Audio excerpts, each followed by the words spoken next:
This is a story about why I love the manual transmission. I've been driving manual since I was a kid. The first car I learned how to drive in manual was a 1974 Mazda RX-4 wagon, a rotary wagon. It was wicked fun. It could get rubber in 3 gears, and I often did. Never let mom know about it. Now I went from that into a 66 GTO convertible. That was my first car that I owned.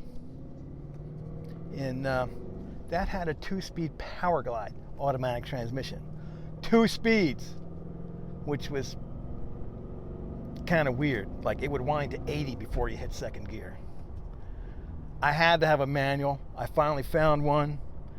The car was like 6, 7 different colors. That was also a 66 GTO convertible, but that one had the Muncie Rock Crusher 4-speed transmission. So many nights I scared myself to death in that car.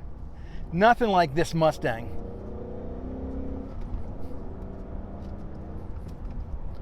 Because this Mustang handles like mad. This is a muscle car that goes around corners, and you get the most out of it with a manual. If I were going to buy a Mustang right now, a 2015, I think I'd go for the V8 with a manual transmission. I could never go for an automatic because I live where I do. So my rush hour traffic driving is limited. Here's the thing.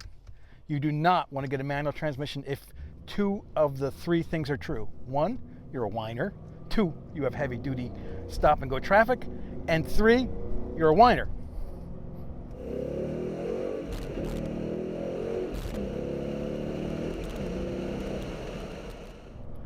If you whine, don't get a manual.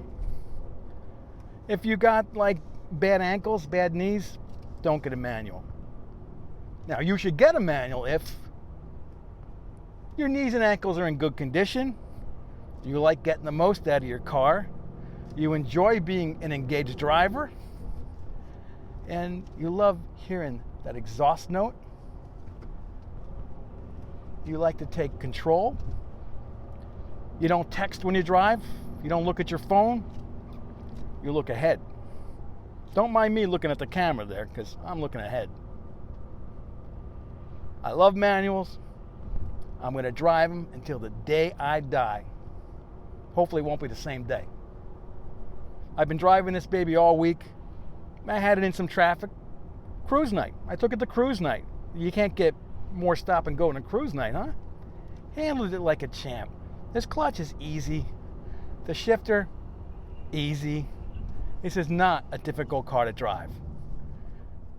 My GTO 4-speed had manual steering, power brakes, which was good to have power brakes, but it had manual steering with a manual transmission. There was a reason why they called that one a muscle car. Not that it did anything for me, but power's immediate. There's no lag with a gigantic V8. Not like a turbo where you gotta wait. Power is just always there. When it comes to fuel economy between the manual and the automatic, I think the automatic has a slight edge on the highway. I did a tiny bit of testing, and I'll include the results in the blog post, not in this video, because I need to calculate everything, and I want to cut this and put it up to YouTube real quick. But I think the automatic's a little bit better on the highway. Around town, well, you know what? The manual makes you want to get into it more. Because, you know, every time you're shifting, you're hitting the pedal again a little bit. If fuel economy is your thing and you're looking for the V8, the automatic. But you're buying a V8, so fuel economy shouldn't be your thing, right?